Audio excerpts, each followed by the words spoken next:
it's been described as the most widespread miscarriage of justice in UK history. We're talking about the wrongful convictions of hundreds of sub-postmasters and mistresses who were accused of stealing money because of a faulty IT system. Yes, now a new series revisits the scandal, and the actor Toby Jones stars as one of the wronged postal workers who fought to raise awareness of the issue. Let's take a look.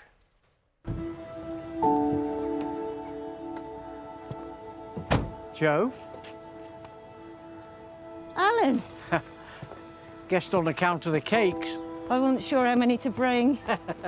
Hi, Suzanne. Oh, hello. Oh, thank you. Oh. We can always take them home if nobody comes. We'll give it 20 minutes.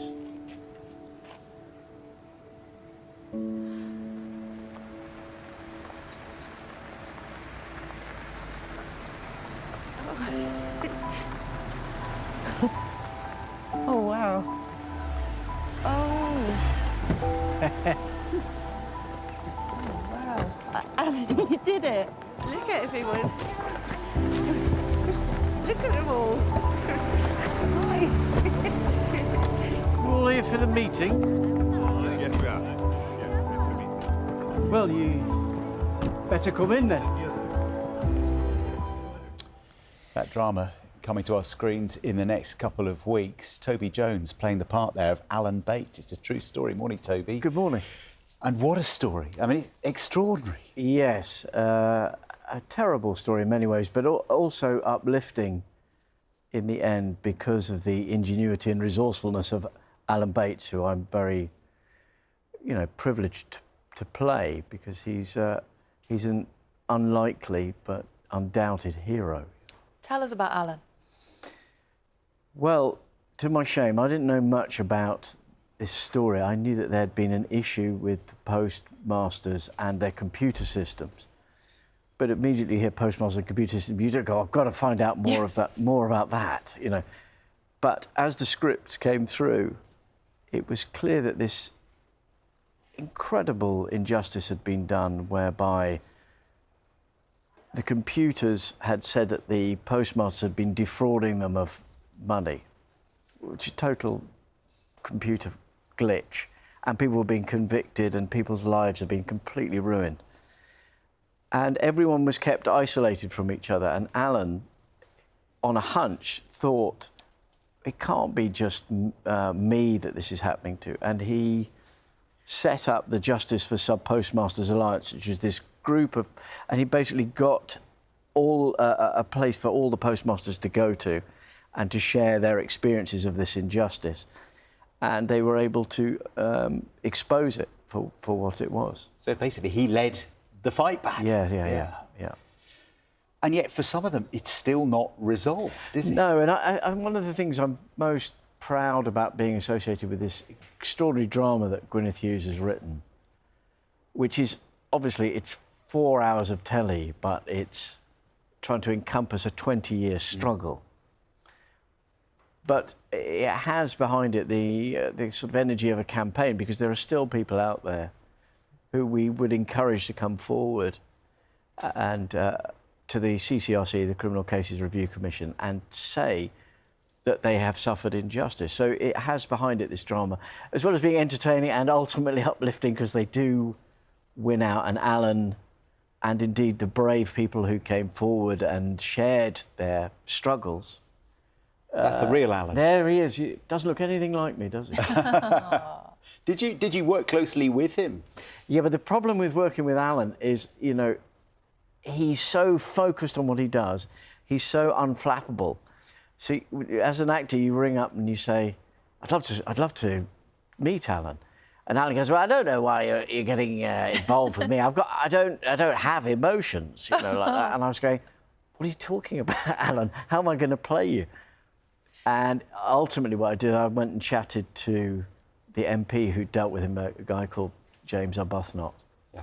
And he said that Alan is one of the most extraordinary people he'd ever worked with. Because this was a scandal, but in many ways, for years, it felt like a very quiet scandal, because maybe of the I don't know, the types of people who were involved who were used to being very discreet.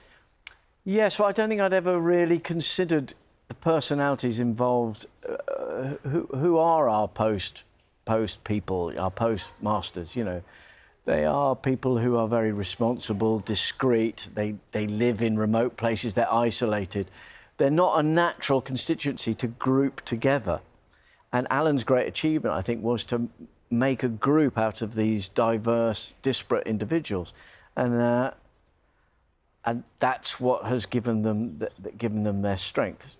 I mean, the things that people have suffered, you see in the drama, it's appalling, and there are still families fighting for compensation for what they went through as families, and it's just a scandal that they haven't been paid any compensation yet. And because so many of these people running post offices were publicly shamed and wrongly convicted, they lost the support. Their communities, in some cases, turned against them, didn't they? And their kids were bullied at school. And, I mean, it's really amazing. And what's amazing is how, as you say, this isn't front headline news. You know, it's gone on for so long. It's just been buried and buried. And it's a sort of corporate... It's just a sign of how, you know, if you get someone like Alan Bates and this organisation that they were able to form, how that group of people, you can fight back against the computer always being right. The computer isn't always right. And these big corporations can be held to account. You've been quite busy recently, haven't you? Yeah. You're in The Long Shadow, which, of course, is about the hunt for the serial killer in Yorkshire. You're in the recent... So we're seeing pictures of that now. I mean, this is an incredible drama. Very, very different to your work. Yeah. With Alan Bates.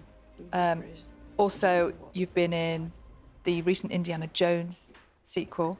Yes. Which, again, very different. Are you perhaps... A different kind of hero from Alan. Slightly tempted by the life of an action hero? Well, I suppose I'd never even considered it, but I think I'm going to start considering it much more seriously, the possibilities of a future as an action hero. What was it like? Well, what it's like, as you probably know, is extremely slow work. But no, it's almost we don't know. You need to tell us. The more fast and the more dramatic these big Hollywood films are, the more coverage needs to take place, and the slower, in a way, each moment is sort of broken down into these tiny little sections. And I thought, I mean, it sounds outrageous to say this, but I thought this is going to be possibly a little boring to work on. Because, did you tell Harrison? I don't want to ruin anyone's illusions, but it's very painstaking to make it look that seamless. And actually, it turned out to not be very boring. It was actually fascinating to work with. In what way? Is it green screen or? Well, yeah, but a lot of those stuff. I mean, I was just assumed it would be green screen, but there's a sequence where I'm running along the top of a train, and I thought, oh right, and they built a train in the studio, and I thought, oh, this is how they do it, and then they started, you know, putting water on it, and then they said, we're going to start the train quite slow. So it started going like that, and I said, OK, just like that. And I was there with Harrison Ford's stuntman, and we were doing the thing. Then it also went like that. So it was going like, I was going, oh, hang on. And we came to the edge of the carriage, and that looked. I mean, I saw the stuntman sort of skip across it, and I went, I'm not as tall as you. That doesn't look like a skip. So they brought me shin pads, and at no point I kept waiting for someone to come and tap me on the shoulder and go, it's all right, we've got a double for you to do all of this. And that person never came. I was going to say, so Harrison Ford gets a stuntman. Exactly. Toby Jones doesn't. Exactly. I did take it up with him. You should have read the contract. Yeah. Toby, lovely to see you. Thanks so much for coming in. Of course. Hope this wasn't too boring. No. It can be painstaking at times. Very thorough. But the drama looks brilliant. It's called Mr. Bate versus the Post Office. It airs on the 1st of January, New Year's Day, on ITV1.